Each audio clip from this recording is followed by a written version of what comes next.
जी खुदा के बेहतरीन नाम में आप सब देखने और सुनने वाले मेरे तमाम नाजरीन की सलामती हो। मैं सलमान एसटी डिजिटल के साथ आपकी खिदमत में हाजिर हूँ। आज एक इंतहाई अहम इंफॉर्मेशन के साथ आपकी खिदमत में हाजिर हुआ हूँ और उसका बुनियादी वजह आपका तहफ़्फ़ुज़ है। आप अक्सर औक़ात मुख्तलिफ चौकों पर, चौराहों पर मुख्तलिफ जो टेलीकॉम कंपनीज हैं उनके स्टॉल्स देखते होंगे जो आपको फ्री सिम दे रहे होते हैं, और उस दौरान बहुत से लोग इस बात का लालच करते हैं कि क्यों ना इस सिम को ले लिया जाए। और वहां पर वो खड़े जो स्टाफ होता है उनका, जो कि बाज दफा वो लोग कुछ कमीशन के ऊपर काम कर रहे होते हैं और बाजुकात लोग जो कंपनीज की तरफ से हायर होते हैं, तो जब आप अपनी नई सिम लेने के लिए उनके पास जाते हैं और अपने थंब का इस्तेमाल करते हैं, तो फिर आपको बाजुकात इस चीज का अंदाजा नहीं होता कि वो थंब आपके लिए कितना खतरनाक हो सकता है। उसकी बड़ी वजह, जब आप अपने हाथ से बायोमेट्रिक करते हैं और जब आप बायोमेट्रिक करते हैं तो उसके ऊपर लगाया गया वो थंब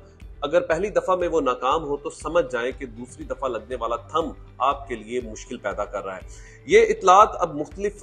जो कि कह सकते हैं जो कंपनीज हैं, जो अब वो अदारे हैं, उसके ऊपर बात भी कर रहे हैं और आपको आगाही मुहिम का भी जो है वो आगाज किया हुआ है, ताकि आपका जो थंब है वो आपके लिए कितना इंपॉर्टेंट है वो चीजें आपको बताई जा रही हैं। अब बाजुकात होता क्या है कि जब आप पहला थंब लगाते हैं और दूसरा भी लगाते हैं तो उस वक्त में एक नहीं बल्कि दो सिमें जो है वो एक्टिव हो जाती हैं। एक सिम वो अपने पास रख लेता है और दूसरी सिम जो है वो आपको दे दी जाती है। लेकिन पहली सिम और दूसरी सिम का फर्क ये होता है कि जो दूसरी सिम होती है वो इंतहाई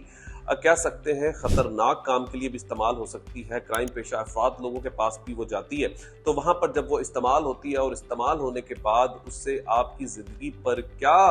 अफेक्ट आ सकते हैं इसका अंदाजा फिर आपको नहीं होता। लेकिन वक्त के साथ जब कोई बड़ा क्राइम हो तो उस सिम के जरिए आप लोगों तक रसाई जरूर ली जाती है। मजीद आपको बताना ये चाहते हैं कि जब भी ऐसा कोई मामला हो तो आप जरूर इस चीज की तहफ़्फ़ुज़ भी करें, हिफाजत भी करें और अपनी चीजों का ख्याल भी रखें, और खास तौर पर अपना ये फिंगर प्रिंट